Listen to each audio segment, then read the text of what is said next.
I'm Hope Bursch, and welcome to Bit Dip Tuesday on Wednesday. We're live on Facebook, and we're going to talk about evasions today. Don't worry if you want to watch this later. We're going to take some questions after. It's going to be recorded, and it'll be up just like our regular Bit Dip Tuesday. So, evasions. Evasions are a kind of interesting thing. We train our horses through evasion. We push, they move. We poke, they move. So in other words, you close your leg on your horse's side and they step forward, right? You release the pressure and they slow down. We pull, they slow down. We release the pressure when they do what they're supposed to do.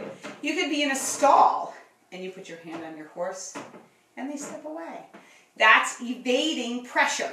The definition of evasion is like escaping or dodging or eluding pressure, pain, pretty much anything that scares you. You evade it or avoid it, and we train through evasion.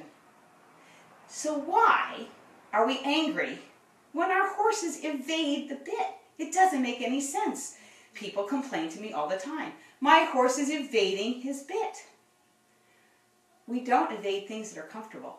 If you rest your hand on your horse's side, they relax into it. If you pet your horse, they relax into it. If you poke your horse, they move away. So horses show evasion when you're riding them, or evading the bit as we call it, right? Which is backwards, right? By the definition.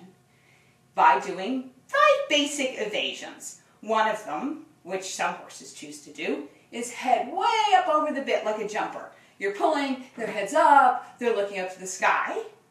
Another evasion, they're tucking in their chin. They're kissing their chest. You're pulling, they're behind the bit, right? So we have above, we have behind. Then there's another one, right? Water skiing, like the ponies, right? Holding your pony, his nose is stuck out, and the kids are pulling. They shorten their reins, the pony pulls their reins out of their hands, and they stick their nose way down low again. That's a third evasion. Then we have tongue out, right? Thoroughbreds. Have you seen the thoroughbreds off the track? Their tongue is literally wagging outside their mouth. That's an evasion too. And then there's another one, tongue up in their throat. What happens when you put your tongue in your throat? Your mouth opens. You can try it, right? So we see that a lot. If you look at your horse, a video when you're riding, a lot of horses have their mouths open. Why? Horses don't gallop around the field with an open mouth. So why are they doing this? And what are our solutions? They're actually evading the pain of a bit. If a bit was comfortable, they would relax down into it, and you could get your work done.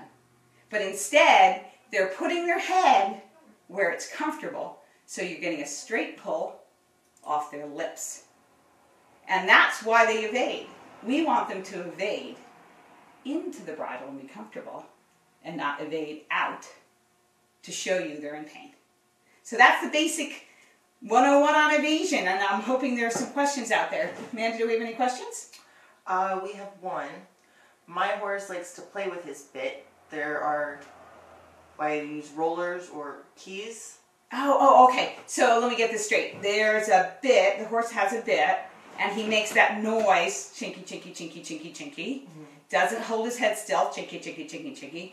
And the suggestion is to add something for your horse to play with. Yikes. Do you really want him to have more to play with? I would go with less. I would straighten out the bit, put in a straight bar, something that's secure, that your horse isn't playing with. If you have keys and chains, key or pennies in your pocket, you jingle them, right? Jingle, jingle, jingle, jingle, jingle, jingle.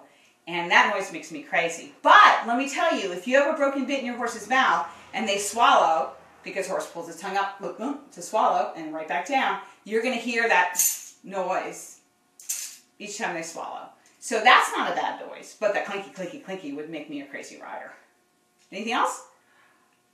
We have one. How do I know the bit is the correct size for my horse? That's a really good question. People ask this all the time.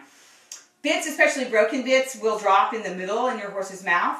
So one of the best ways is you just grab the side of the bit and pull it straight. Make sure the one side is holding, and then you pull it straight. See how much comes out. If your horse's lips are over here, that's hard for me to hold this straight, but say your horse's lips are here, not here, the bit's probably too big. You want about 1/4 inch on either side when the bit is straightened out.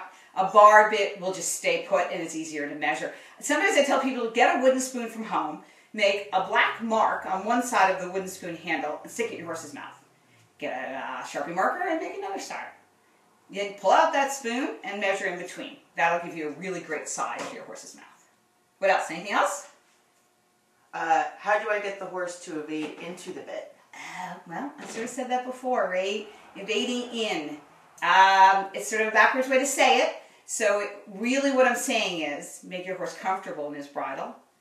When he's where he should be, head down, round, back up, stomach tight, back end engaged. If he's comfortable when you're doing that, and the snaffle, as I have said before, isn't always the most comfortable bit when they're down and round, they'll stay in the bridle longer. So find something that they can lay on and be comfortable with, and then they'll stay there. Anything else?